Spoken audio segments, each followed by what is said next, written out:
దేవుని పరిశుద్ధ నామమునకు మహిమ కలుగును గాక. కుడి వచ్చిన మీ అందరికీ ప్రభు పేరట నా నిండు వందనాలు తెలియచేస్తూ ఉన్నాను. దేవునికి మహిమ కలుగును గాక. ఇంతవరకు దేవుడు అనేక రీతిలుగా తన వాక్యము ద్వారా మనల్ని హెచ్చరిస్తూ మనతో మాట్లాడుతున్న విధానాన్ని బట్టి ప్రభుకే సమస్త ఘనత మహిమ ప్రభావాలు ఆరోపిస్తూ ఎన్నో విషయాలను దేవుడు మనకు నేర్పించాడు. మరలా ఈ యొక్క వాక్యములో నుండి కొత్త కొత్త విషయాలన్నీ ప్రభువే మనకు నేర్పిస్తూ ఉండగా మరి మనము శ్రద్ధగా ఆ మాటలను వినాలని ప్రభు పేరట నేను మనవి చేస్తూ ఉన్నాను. ఆది కాండము మరి 1వ అధ్యాయము 2వ అధ్యాయంలో సమస్త సృష్టిని 1వ అధ్యాయంలో దేవుడు చేశాడని మనం నేర్చుకున్నాం.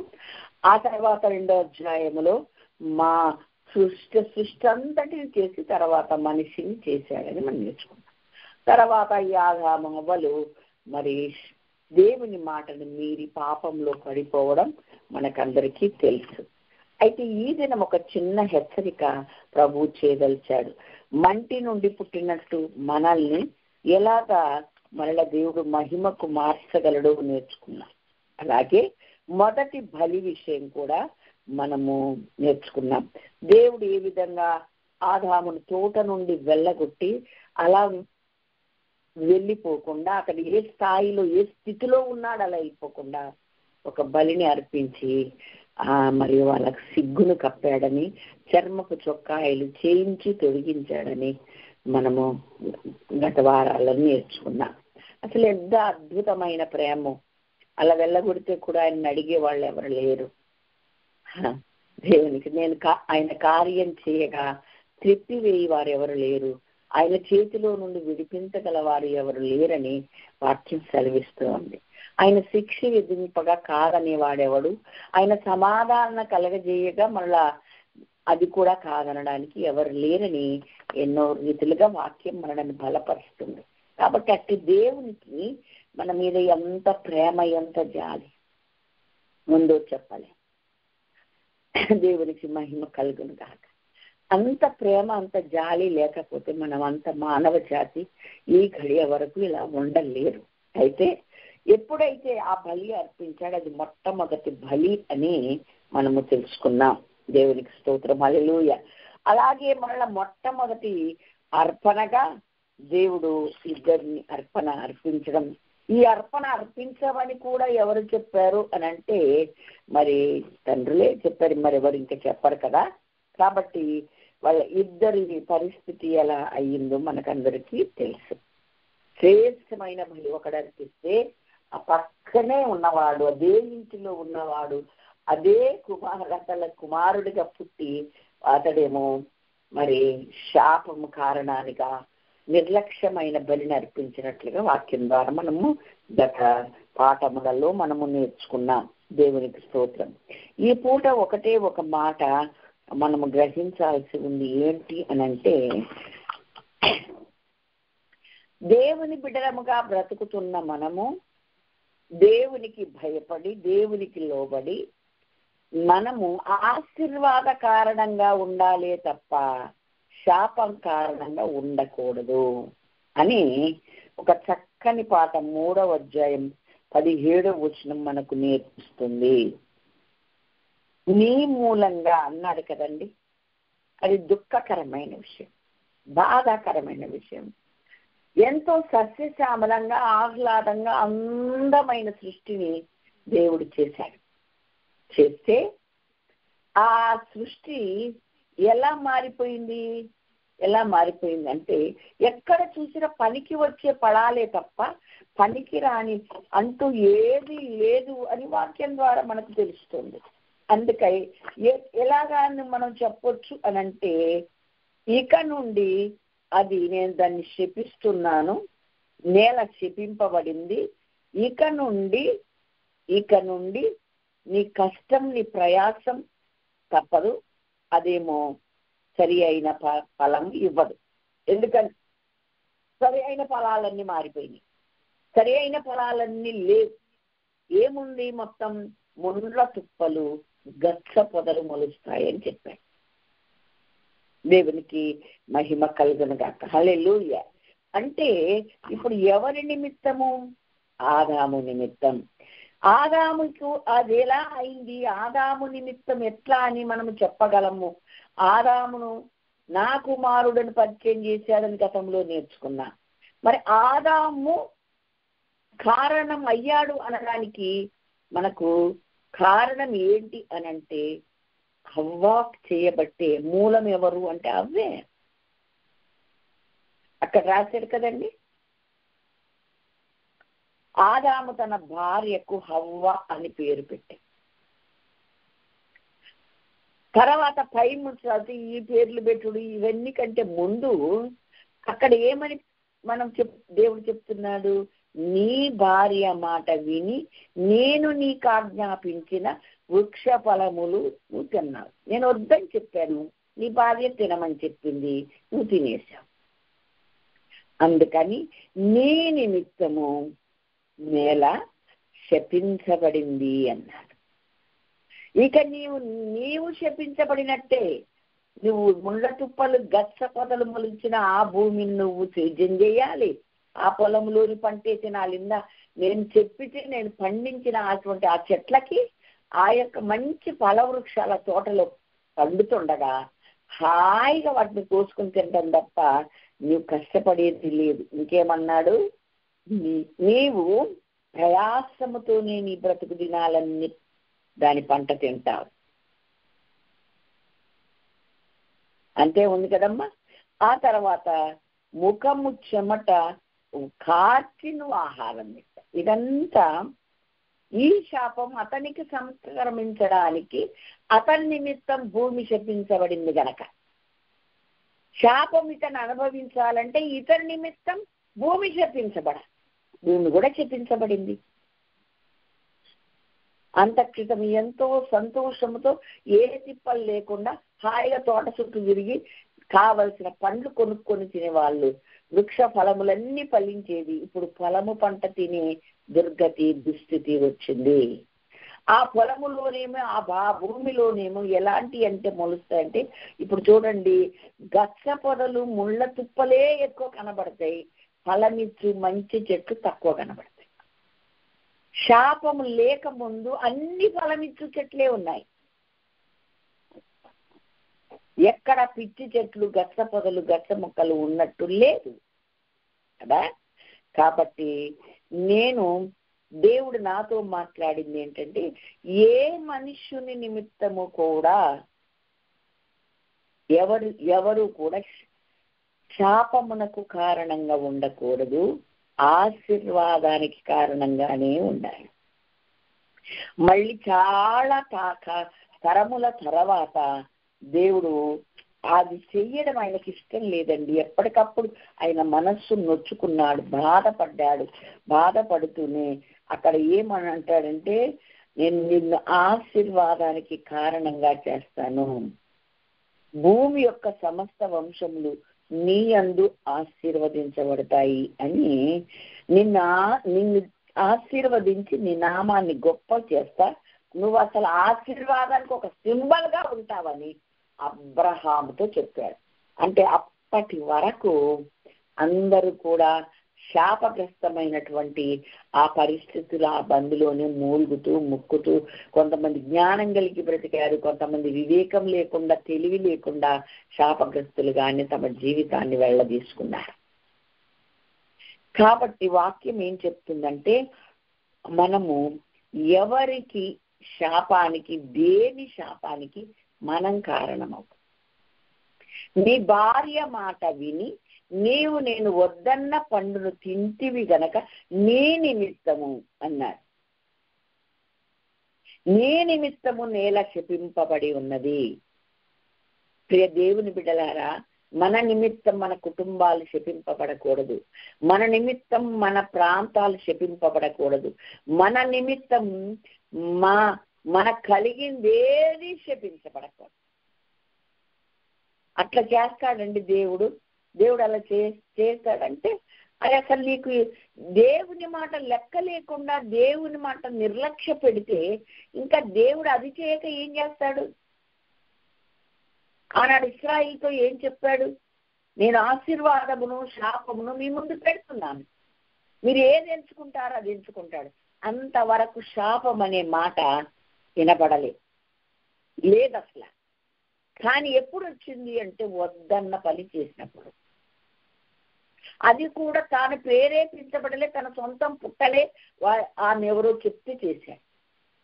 అందుకనే అయ్యో వారికి శ్రమ అన్న యొక్క ప్రసంగంలో అవన్నీ నేను వివరంగా వివరించగలిగాను ప్రభు కృపను బట్టి. కాబట్టి ఎవరు శాపానికి గురి అవుతారు అనంటే దేవుని మాటలు నిర్లక్ష్య పెట్టినవారు. అలా నేను 2-3 మీకు చూపించాలనుకుంటున్నాను. ఒకటి ఎవరు అనంటే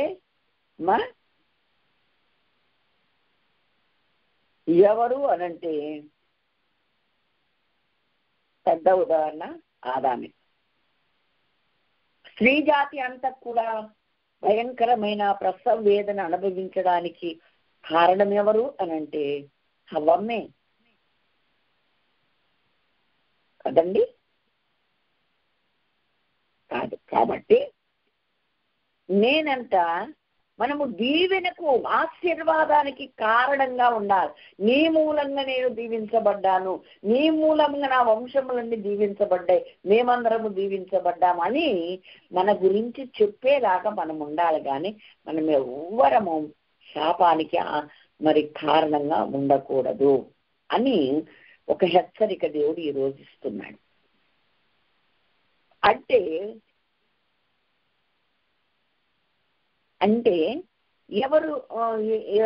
ఎవరెవరు అలా చేశారంటే అలా శాపానికి కారణమైన వాళ్ళు ఎవరు అనంటే మనకు అర్థమవుతుంది. బైబిల్ చాలా మంది ఉన్నారు.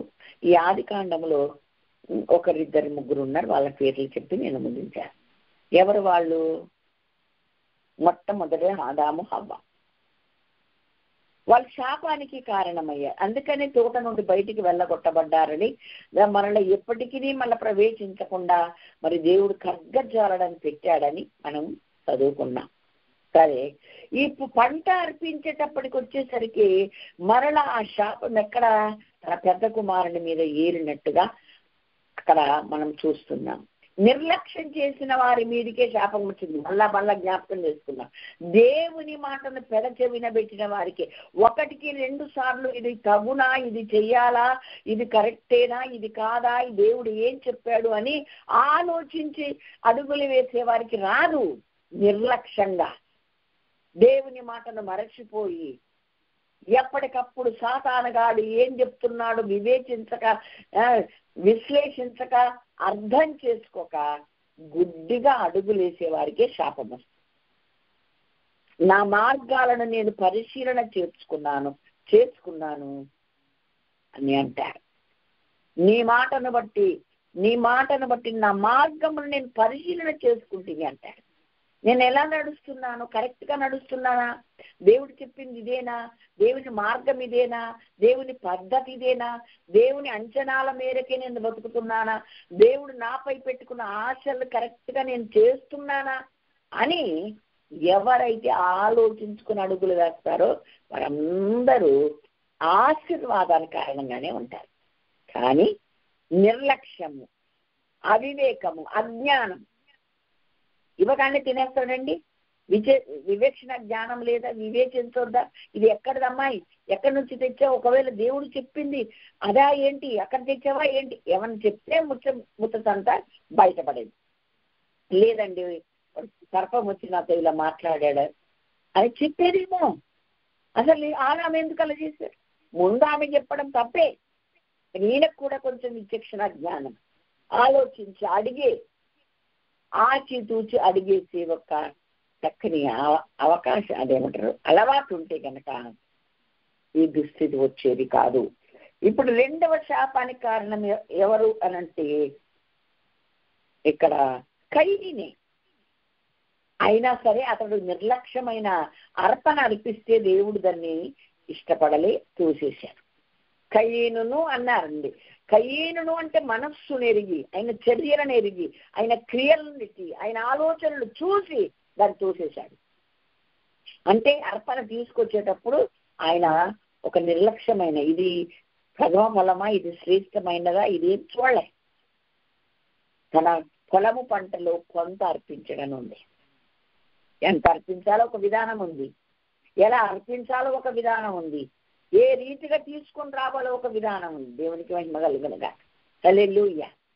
ఇంకా వాక్యములో ఉంది, ఇస్తున్నప్పుడు అతిశయపడొద్దని ఉంది, నేనే ఇస్తున్నానని చెప్పొద్దని ఉంది. ఏమని ఉందంటే మీకు చదివి వినిపించాలని నేను ఆశపడుతున్నానండి.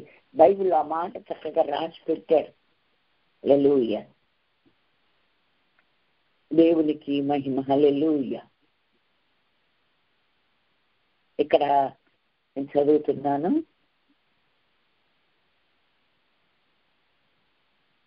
హల్లెలూయా, హల్లెలూయా, హల్లెలూయా. స్తోత్రం, స్తోత్రం, స్తోత్రం, స్తోత్రం. ద్వితీయోపదేశ కాండము 21వ అధ్యాయం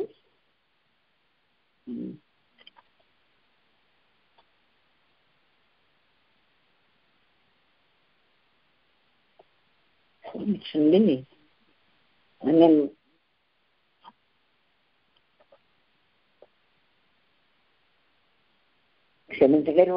అధ్యాయం 9 నుండి నేను చదువుతున్నాను.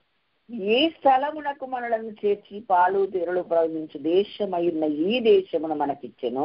కాబట్టి ఏమని చెప్పాలి? అక్కడ రాశాడు, నీవే నాకు ఇచ్చిన భూమి యొక్క ప్రథమ ఫలములను నేను తెచ్చి ఉన్నానని నీ దేవుడైన యెహోవా సన్నిధిని చెప్పి, నీ దేవుడైన యెహోవా సన్నిధిని దాన్ని పెట్టి, నీ దేవుడైన యెహోవా సన్నిధిని నమస్కారం చేసి, నీకును ఇంటి వారికి నీ దేవుడైన యెహోవా దయచేసిన మేలంతటి విషయములు నీవును లేవీయులు నీ దేశమును పరదేశులు సంతోషించాలి.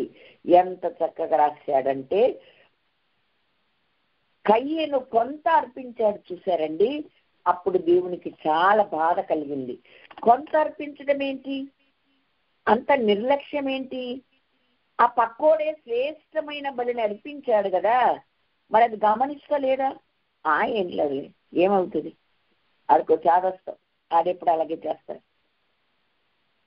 ఇలాగా ఆలోచనలు పెట్టుకొని తనకు నచ్చినట్టుగా ఒక నిర్లక్ష్యంగా భయము లేకుండా కయ్యను ప్రవర్తించినందుచేతనే దేవుడు సరే ఏ విధంగా చేశాడు, ఏ విధంగా ఇప్పటికైనా తెలుసుకుంటాడేమోలే, ఆదాము దగ్గరికి నేను దిగిరాలేదా, ఆదామును నేను ప్రశ్నించలేదా, ఆదామును అడగలేదా, అవ్వమ్మని అడగలేదా, ఒకవేళ పశ్చాత్తాపడితే నా బిడ్డలు కదా, నా పోలికలో చేశాను కదా, నా చేతులతో చేసి నా ఊపిరి వాళ్ళలో ఊటాను కదా, ఇప్పటికైనా ఆ మహిమలో ఉండిన వారు ఇలా అయిపోయారు కదా, తెలుసుకుంటాడు అని ఆదాము దగ్గరికి వచ్చినట్టే ఈ కయ్యను దగ్గరికి వచ్చాడంటే, ఎందుకు కయ్యను అలా చేశావు, ఏమైంది, ఎందుకు అలా ప్రవర్తించావు, నువ్వు మొహం ఎందుకు మార్చుకుంటావు, నువ్వు సత్క్రియ చేస్తే తల ఎత్తుకోవా, సత్క్రియ చేయకపోతే పాపంని ఇంటి ముందు పొంచి ఉంటది, వాకిట పొంచి ఉంటది కదా,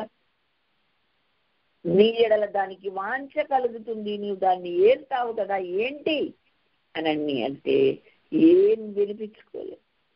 అయ్యో ప్రభువా అది కాదయ్యా, ఎందుకు కాదయ్యా, ఏదైనా ఒక సమస్య నాయన, ఇది అయ్యా, ఎందుకున్నానయ్యా, నేను అలా అనుకోలేదయ్యా, నాకు అంత గ్రహింపు లేదు, ఏం చెప్పినా దేవుడు క్షమిస్తాడు. అసలు తప్పైపోయిందని ఒక్క మాట అనడానికి చేత కాలేదు, దేవుడితో ఒక్క మాట మాట్లాడలేదు, కానీ తమ్ముడితో మాట్లాడి తమ్ముడిని చంపాడు. అయితే ఆ శాపము ఎంత కాడికి వచ్చిందంటే అక్కడ కూడా ఇదే మాటలు అంటాడు. మీరు దయచేసి మరి ఎక్కడ చదవాలి, 4వ అధ్యాయం, ఎప్పుడైతే నీ తమ్ముని రక్తం నీ చేతిలో నుండి తీసుకొనుటకు ఈ నేల నోరు తెరిచిందో, ఈ నేల మీద ఉండకుండా నీవు శపించబడతావు అని చెప్పేసి. ఇంకేమంటాడు, నువ్వు నేలను సేద్యపరుచున్నప్పుడు అది తన సారమిక మీద నీకియదు, నీవు భూమి మీద దిగులు పడుతూ దేశ దింబరు అయి ఉంటావు అన్నాడు. ఈ నేల మీద ఉండకుండానే నేను నీవు శపించుస్తున్నాను అన్నాడు. మనకు తెలుసు నన్నెవడు కనుగొంటాడు, వాడు నన్ను చంపేస్తే బాగుంటుంది. ఇంత ఈ సన్నిధికి రాకుండా, దేవుని సన్నిధికి రాకుండా, ఆయన సన్నిధిలో ఉండకుండా ఉండే ఇంత శాపం నేను భరించలేనంత గొప్పది ఇది. అందుకని ఎవరన్నా నన్ను కనుగొంటే వాళ్ళు నన్ను చంపి తీర్తానంట. ఈయనకేమో సన్నిధి నుండి పూర్తి వెళ్ళగొట్టబడ్డాడు, బయటికి వెళ్ళిపోయాడు. ఇంక ఎప్పటికీ నా సన్నిధికి వచ్చే అవకాశం నీకు లేనే లేదని కయ్యేనుకో దేవుడు శాపం ఇచ్చాడు. శాపం అనగానే ఆ మాట పలకడానికి కూడా మనకు కష్టంగానే ఉంటుంది, బాధాకరంగా ఉంటుంది, చెప్పడానికి ఇష్టం కాదు. కానీ దేవుని వాక్యంలో ఉంది కనుక మనం చెప్పుకోవాలి. ఏది దాయకుండా మన కొరకు దేవుడు రాశాడు కనుక మేము సేవకులమైన మేము ఏది దాయకుండా చెప్పాలి. అమ్మ ఎందుకమ్మా శపించబడే చెప్తావు, శపించిన వాక్యాలు చెప్తున్నావు ఎందుకమ్మా, అన్ని ఆశీర్వాదాలు చెప్పమ్మా అని మీరంటే దేవుడు నన్ను అడుగుతారు. ఒక హెచ్చరిక, ఎప్పటికీ మనం మర్చిపోవద్దని, మన మనస్సులో లోతుగా నాటాలని, మనకు చేసే ప్రతి చర్య దేవునికి ఇష్టమైనదిగా ఉండాలి. ఆయన ఆజ్ఞాపించినవన్నీ మనము చేస్తున్నామా లేదా పరిశీలించాలి. ఏదైనా నేను ఆజ్ఞాపించనిది చేస్తున్నానా అని మన చర్యలను, మన మార్గాలను మనం పరిశీలన చేసుకోమని ఈ యొక్క ఆదాము అలాగే కయ్యేను యొక్క మార్గాలను గురించి నేర్చుకున్నప్పుడు మనకు అర్థమవుతుంది. ఎవడైనా నన్ను కనుగొనితే వాడు శపించబడును గాక. అర్పణ ఇస్తే కూడా దేవా నీవు నాకు ఇచ్చిన అర్పణను శ్రేష్టమైనది నువ్వు ఇవ్వమన్నట్లు నేను నీ సన్నిధికి తెచ్చి నీకు అర్పిస్తున్నాను చెప్పి మరి అర్పించమన్నాడు కదా. అంత నిర్లక్ష్యంగా అర్పిస్తే ఎలాగండి? కయ్యని కొంతకాలమైన తర్వాత కయ్యను పొలం పంటలు కొంత యెహోవాకు అర్పిస్తే దేవుడు హేబేలును అతని అర్పణను, కయ్యను అతని అర్పణను చూశాడు అని ఉంది. గమనించి లక్ష్య పెట్టాలి. ఆ నిర్లక్ష్యమైన మనస్సు, ఆ నిర్లక్ష్యమైన విధానం, ఆ భయం లేని తనాన్ని దేవుడు చూసి నీ అర్పణ వద్దును తోసేశాడు. అది శాపానికి కారణం. ఇంకప్పుడు దేవుడు అప్పుడే శాపం ఇవ్వలే. ఎందుకయ్యా అలా మొహం మార్చుకుంటావు, ఎందుకయ్యా అలా? కానీ దిగొచ్చి దేవుడు మాట్లాడాడు కదండి అనేక సార్లు, అనేక రీతులుగా దేవుని వాక్యం మనతో మాట్లాడుతుండగా అది చిన్నదా పెద్దదా, దైవ విరోధమైనది ఏదైనా మాట, చూపు, క్రియ, తలంపు జరిగిందా వెంటనే క్షమించమని యేసయ్య పాదాలు పట్టుకునే దానికి వెనుకాడొద్దు. అంతకన్నా ఉత్తమమైనది భూమి మీద మరొకటి లేదు. కనుక మనము ఎప్పటికీ శాపానికి కారణంగా ఉండకుండా బహు జాగ్రత్త పడాలి. చేసే ప్రతీది కూడా నిర్లక్ష్యంగా కాకుండా భయముతో మనము నన్ను కనుగొని వాడేవాడో వాడు నన్ను చంపేస్తే బాగుండంటే చంపేయకుండా కూడా దేవుడు ముద్రేశాడు. ఆఖరికి ఎన్నో ఏళ్ళు శాపం అనుభవించిన తర్వాత అతడు చనిపోయినట్లుగా దేవుని వాక్యం ద్వారా మనము నేర్చుకున్నాం. కాబట్టి ఇంకొక మాట కూడా బైబిల్లో ఉంది. ఎవరు? ఆదికాండం 25వ అధ్యాయం మరి 27 నుండి 34 వరకు మనం చదివితే ఇక్కడ ఏషా చూడండి. ఆదాము జ్యేష్ఠ కుమారుడే, కయీను జ్యేష్ఠ కుమారుడే, ఇక్కడ ఉన్నటువంటి ఏషావు జ్యేష్ఠ కుమారుడు. జ్యేష్ఠ కుమారుడే దేవుడు ఇచ్చే ఆశీర్వాదాలకు కారణంగా బతక్క వాళ్ళు నాశనం అయిపోయి వాళ్ళే శాపానికి కారణమైతే ఇంకెలాగండి చెప్పండి? కాబట్టి ఈ పూట హెచ్చరిస్తున్న ఈ మాట మనకు కొంచెం మనస్సు కుచ్చుకునేలా ఉంటుండొచ్చు. ఏం పర్వాలేదు, ఇలాగ మనం చేయకుండా జాగ్రత్త పడతాం. అందుకు దేవునికి మహిమ కలుగునుగాక. మన మార్గాలను పరిశీలన చేసుకుంటాం.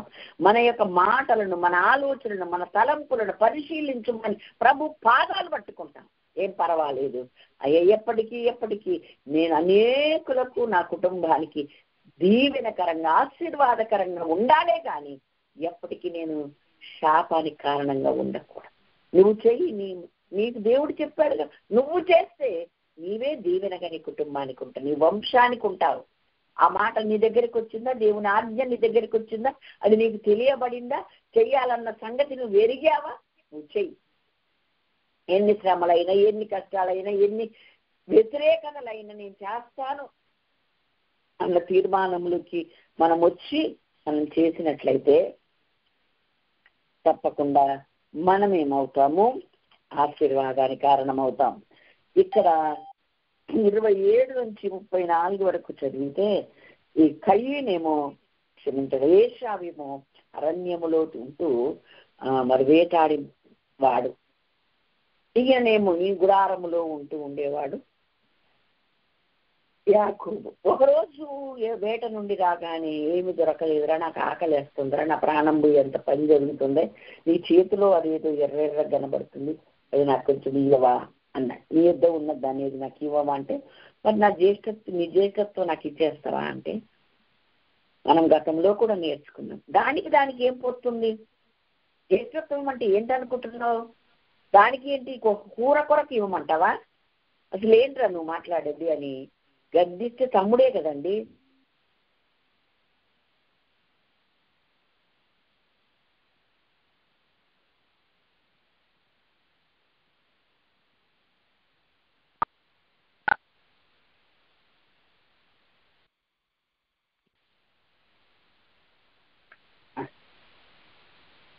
కాబట్టి ఏశావు ఆ తర్వాత అలా వాళ్ళ తమ్ముడిని కోప్పడి, జ్యేష్ఠత్వ హక్కు యొక్క విలువ నీకు తెలియదారా, అదెలా అడుగుతున్నావు, నేనెందుకు ఇస్తాను, ఆ కూర లేకపోయినా పర్వాలేదు, నేను చచ్చిపోయినా పర్వాలేదని అనలేకపోయాను.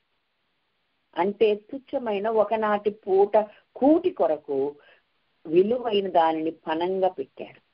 రక్షణ కంటే విలువైనది ఏది లేదు. దేవుడు అనుగ్రహించే అభిషేకం ఆత్మ కన్నా విలువైనది ఏది లేదు. కాబట్టి ఈ అమూల్యమైనటువంటి వరాలను ఇచ్చినటువంటి కృపను మనము మరి ఇంకా దేనికి పనంగా పెట్టకూడదని, అన్ని తక్కువేనని గ్రహించి మనము అలా ఉండరాదు అని వాక్యం చెప్పింది. ఏమంటుంది? ఏశావు ఒక్క పూట కూటి కొరకు జ్యేష్ఠత్వపు హక్కును అమ్మి వేసిన వ్యభిచారి భ్రష్టుడని ఎట్లా బాగా కోపంగా దేవుడు అంటున్నాడు. ఆ తర్వాత వచ్చి ఆశీర్వాదం కొరకు ఏడ్చాడు కానీ ప్రయోజనము లేకపోయింది అని వాక్యం సెలవిస్తూ. చూడండి ఎలా శాపానికి కారణమవుతారంటే, దేవుని మాటను నిర్లక్ష్య పెట్టినందుకు, తినవద్దని చెప్పిందని తిన్నందుకు శాపానికి కారణమయ్యాడు. అలాగే అర్పించే అర్పణలు నిర్లక్ష్యంగా అర్పించినందుకు శాపానికి కారణమయ్యాడు. అలాగే తన జ్యేష్ఠత్వం హక్కును చులకనగా ఎంచి ఒక్క పూట కూటి కొరకు అమ్మేసినందుకు శాపానికి కారణమయ్యాడు కదండి. ఇంకా ఎందుకు కారణమవుతారు అనేది 2-3 మాటల్లో మీకు చెప్పి నేను ముగించాలని ఆశపడుతూ ఉన్నాను. అదే హెబ్రీలకు రాసిన పత్రిక 6వ అధ్యాయం ఇక్కడ నేను చదువుతున్నాను. దేవుని దివ్య వాక్యమును 4 నుండి ఓపికగా నేను చదువుతాను, మీరు శ్రద్ధగా మీరు దయచేసి వినాలని మనవి చేస్తున్నాను. ఒకసారి వెలిగించబడి పరలోక సంబంధమైన వరము రుచుతూ పరిశుద్ధాత్మలో పాలివారై దేవుని దివ్య వాక్యమును రాబో యుగ సంబంధమైన శక్తుల ప్రభావము అనుభవించిన తర్వాత కూడా ఎవరైనా తమ విషయములు దేవుని కుమారుణ్ణి మరలా సిలువ వేస్తూ బాహాటముగా ఆయనను అవమానపరుచుతున్నారు. కనుక మారు మనసు పొందినట్లుగా అట్టి వారిని నూతన పరచడం అసాధ్యం. అంటే దేవుని ఎరగనన్నట్లుగా బ్రతికే వాళ్ళు ఎరిగి ఉండి ఆ దేవుని రుచిని, ఆ నామ ప్రభావాన్ని, పరిశుద్ధాత్మ అనుభవాన్ని తెలుసుకొని మార్పు చెంది కూడా మళ్ళా వెనకకు వెళ్ళిన వారిని నూతన పరచడం అసాధ్యం. అట్టి వారు ఎలా ఉంటారంటే, భూమి తన మీద తరచుగా కురి వర్షమును తాగి ఎవరి కొరకు వ్యవసాయము చేయబడునో వారికి అనుకూలమైన పైరులను ఫలించుచు దేవుని ఆశీర్వచనము పొందును. అయితే ముళ్ళ తుప్పలను, గచ్చ తీగలను దాని మీద పెరిగిన అది పనికి రానిదని విసర్జించి బడి శాపము పొందదగినదగును. తుదకది కాల్చివేయబడి. అంటే దేవుడు ఏం చెప్తున్నాడు? భూమి మంచి పంట ఇచ్చిందా దీవించబడింది లెక్క, పిచ్చి మొక్కలు మొలిచిందా శాపానికి లెక్క, అది కాల్చివేయబడుతుంది. ఒకేలాగా భూమి మీదకి వర్షాలు పంపుతున్నారు, కానీ ఒకటేమో ఫలవంతంగా ఆశీర్వాద కారణంగా ఎందుకు పండుతుంది, ఒకటేమో శాపానికి కారణం. అంటే రక్షించబడిన వ్యక్తి దేవునికి అనుకూలమైనటువంటి ఫలాలను ఫలించి ఆయన నా ఏ ద్రాక్ష తోట వనమునకు ఏ తెంచునుగాక తనకిష్టమైన ఫలములు భుజించునుగాక అని పరమగీత కన్యక అన్నట్టు. అంటే ఎవరు శాపాన్ని పొందడు, దీవెననే అతనికి వస్తుంది. కానీ అసలు ఫలములే లేక, ఫలించేదే లేక, దేవుడిచ్చిన కృపావరను, దేవుడిచ్చినటువంటి ఛాన్సులను, దేవుడిచ్చినటువంటి రక్షణను, దేవుడిచ్చిన అవకాశాలన్నీ పక్కకు పెట్టి ఒక్క ఫలము కూడా ఫలించనిటువంటి వాడి జీవితము కూడా ఈ పై చెప్పుకున్న ముగ్గురిలాగే శాపమునకు కారణమై నష్టపోయి నాశనం అవుతుంది అని చెప్పారు. మరి ఇంకొకటి శాపమునకు కారణం ఏంటి అంటే కీర్తనలు చూడండి 109. నేను చదువుతాను, మీరు జాగ్రత్తగా వినండి. 109 ఎక్కడ అంటున్నాడు ఏమని? 17 నుంచి చదువుతున్నా, 16 నుంచి. ఏలయనగా కృప చూపవలనన్న మాట మరచి శ్రమ నొందిన వారిని, దరిద్రిని, నలిగిన హృదయం గల వారిని చంపవలనని వాడు అతన్ని తరిమేను. శపించుట వానికి ప్రీతి గనక అది వాని మీదకి వచ్చి ఉన్నది. దీవెన యందు వానికి ఇష్టం లేదు గనక అది వానికి దూరమాయను. తాను పైబట్ట వేసుకున్నట్లు వాడు శాపాన్ని ధరించాడు. అది నీళ్ల వలె వాని కడుపులో చొచ్చి ఉన్నది, తైలము వలె వాని ఎముకలలో చేరి ఉన్నది. తాను కప్పుకొను వస్త్రము వలను, తాను నిత్యము కట్టుకొను నడికట్టు వలను అది వానిని వదలకుండెను అన్నాడు. ఇదంతా ఎవరి గురించి చెప్తున్నాడు అనుకున్నారు? ఎవరి గురించి అంటే ఇస్కరియోతు యూదా గురించి. అంటే ఏర్పరచబడిన వారే, ఏర్పరచబడిన సభ్యుల్లో ఒకడై ఆయనతోనే ఉంటూ, ఆయన కార్యాలు చూస్తూ, ఆయన అద్భుతాలు, ఆయన ఆశ్చర్య కార్యాలు చూస్తూ, ఆయనతోనే ఉంటూ కూడా ఏం చేస్తాడు? శాపానికి కారణమయ్యాడు. ఆయన కూడా వచ్చాడు, యేసు ప్రభుకు శిలువ అప్పగింపబడడం చూసి ఆయన కూడా వచ్చాడు. వచ్చి ఏం చేశాడండి? ఆ నీతిమంతునికి శిక్ష విధింపబడడం చూసి ఏం చేశాడంట? ఇది నా నీతిమంతుని రక్తాపరాధం నాకేం పాలేదని ఆ కాసులు దాంట్లో వేసిపోయి మీరే తీసుకోండి అంటే మాకెందుకు కోవతలకి అన్నారు వాళ్ళు. అంటే దేవాలయంలో పడేసి ఇల్లు ఊరి పెట్టుకొని చచ్చాడు. శాపానికి కారణమయ్యాడు. శాపం అతని. అందుకని 105వ కీర్తన కానీ 119వ కీర్తన కానీ మరి మీరు చదువుకున్నట్లయితే 105వ కీర్తన కానీ 19లోనే 19 కానీ వాడి భార్య, వాడి ప్రార్థన పాపమగును, వాడి జీతదిను కొత్త వగును, అది కొద్ది వగును, ఉద్యోగం వేరొకటి తీసుకును, బిడ్డలు తల్లిదండ్రులు లేని వారు, ఇవన్నీ రాసింది ఎవరి గురించి అంటే అతని గురించి కదా. కాబట్టి మనము చాలా జాగ్రత్తగా దేవుని సన్నిధిలో దేవుని కొరకు మసులుకోవాలని, మరి మనము ఎప్పటికీ ఏ విధంగా దేవుని శాపమునకు మనం వారసులం కాకుండా, శాపమునకు గురి కాకుండా, అసలు అడుగడుగున ఆయన ఏం చెప్పాడు, మనం ఏం చేస్తున్నాం, నేను చేసేది ఆయనకు అంగీకారమేనా లేదా, నా మాట, నా ఆలోచన, నా తలంపు, నా అడుగు ఆయనకి ఇష్టమైనదా కాదా అని ఎప్పటికప్పుడు మన మార్గములను మనము పరిశీలన చేసుకునే వారంగా ఉంటే మనము ఇంకా మనకు మించినోడు ఎవడు లేడు అండి. అలా కాకుండా అసలు మనం ఏమి పట్టించుకోకుండా, మనం అసలు లెక్కే పెట్టకుండా మనకు నచ్చినట్టుగా బతుకుంటా పోయామనుకో, అది చాలా అనర్థం అవుతుంది, అది శాపానికి హేతు అవుతుంది.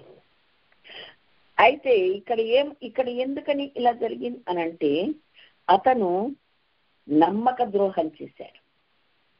ఆయన గుంపులోనే ఉన్నాడు, ఆయనతోనే ఉన్నాడు.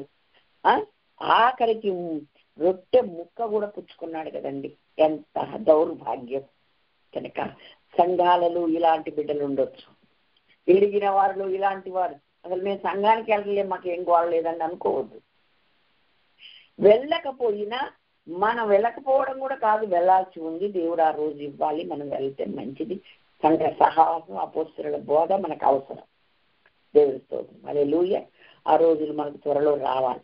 వెళ్ళే వాళ్ళమంతా కూడా వెళ్ళని వాళ్ళని వదిలేదు, వెళ్ళే వాళ్ళము మనం ఎట్లా సహవాసంలో కొనసాగుతున్నాం, ఎలా ఉంది మన ఆలోచనలు, మన యొక్క స్టెప్స్, మన యొక్క జీవితం ఎట్లా ఉంది అనేది మనం చాలా జాగ్రత్తగా పరిశీలించి పరీక్షించి చూసుకుంటూ మనము దేవునికి ఇష్టలముగా, దేవునికి మహిమ తెచ్చే బిడ్డలంగా మనమందరము ఉండాలని ఇలా దేవుని వాక్యంలో రాయబడి ఉంది. ఈయన గుంపులోనే ఉన్నారు, కానీ ఏర్పరచబడిన దినం మొదలుకొని ఆయనను ఎలాగ అప్పగించాలనే చూస్తూ ఉన్నారు.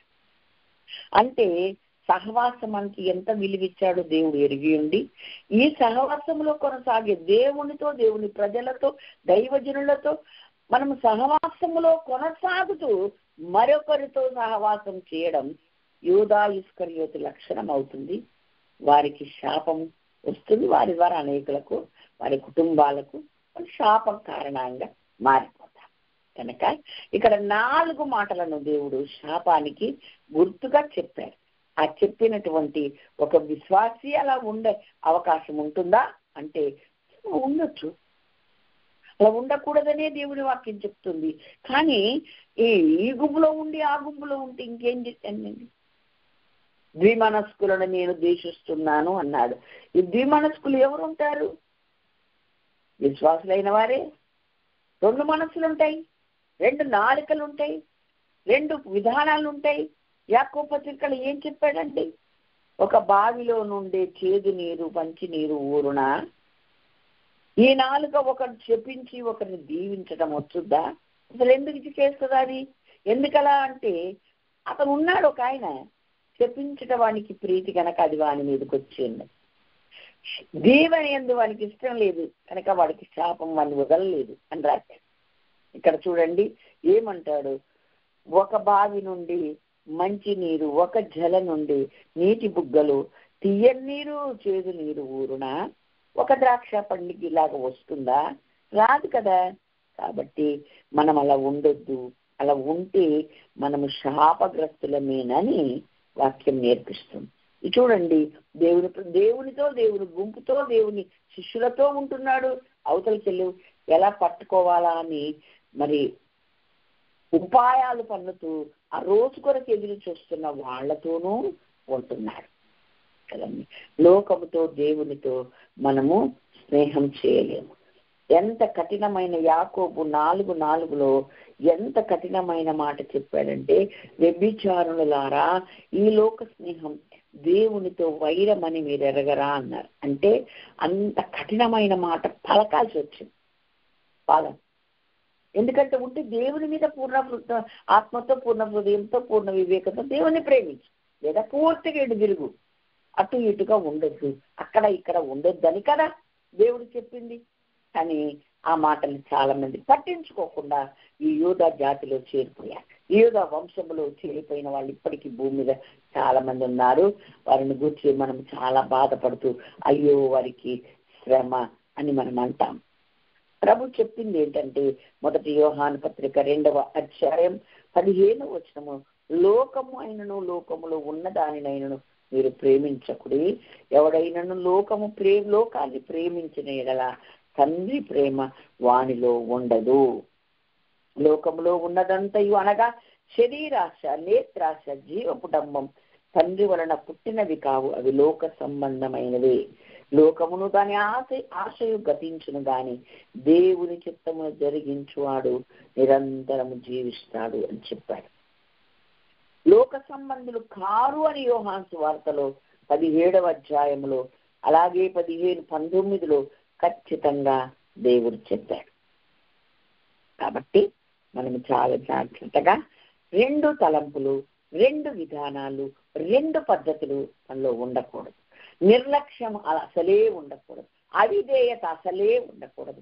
దేవుడు మాట్లాడితే ఒకసారి మాట్లాడతాడు, 2 సార్లు మాట్లాడతాడని యోబు గ్రంథంలో ఉన్నట్టే ఆయన 2 సార్లు ఒక్కొక్కరితో మాట్లాడాడు. ఆదాముతో ఎందుకు దిగొచ్చి మాట్లాడాలండి? ఆజ్ఞ ఇచ్చినప్పుడు మాట్లాడి, ఆజ్ఞ మీరినప్పుడు కూడా మాట్లాడాలా? మాట్లాడండి. ఆయన ప్రేమ అక్కడ అర్థమవుతుంది. కాబట్టి 2 సార్లు దేవుడు నీతో మాట్లాడినప్పుడు, నాతో మాట్లాడినప్పుడు, అప్పటికీ మనలో మార్పు రాకపోతే, అప్పుడు మనం పరిపూర్ణంగా ఆయనకు లొంగకపోతే, పరిపూర్ణంగా అప్పగించుకొనకపోతే, మనము దేవునికి అవిధేయులమవుతామని, ఆయన దృష్టిలో మనము శాపగ్రస్తులముగా మారిపోతామని, మనమే చేతులా దాన్ని కొని తెచ్చుకునే వారంగా ఉంటామని దేవుని వాక్యం మనకు నేర్పించి, దేవునికి మహిమ కలుగును గాక. హల్లెలూయా. కనుక మనమందరము కూడా ఎప్పటికీ ఆశీర్వాదానికి కారణంగానే ఉండాలి, కానీ శాపానికి కారణంగా ఉండొద్దని ప్రేమ కలిగిన దేవుడు ఆయన మనల్ని ప్రేమించి ఈ వాక్కులు మనకు వినిపిస్తూ ఉంటాడు. మనమందరము ఆశీర్వాదమునకు కారణముగా ఉందుముగాక. ఎవరెవరు అలాగున శాపానికి కారణమయ్యారో వివరంగా దేవుడు చెప్పాడు. కనుక మనము ఆ జాబితాలో చేరక ఆశీర్వాదమునకే మనము కారణమగుదుముగాక. హల్లెలూయా, హల్లెలూయా. అట్టి కృప దేవుడు మనందరికీ అనుగ్రహించాలని హృదయపూర్వకంగా కోరుకుంటూ, ఆశపడుతూ, మనమందరికీ దేవుడు అట్టి కృప ఇవ్వాలని ఆయన పాదాల దగ్గర వేడుకుంటూ నేను ఈ మాటలు ముగిస్తున్నా. దేవుడి వాక్యమును దీవించునుగాక. ఆమేన్. హల్లెలూయా.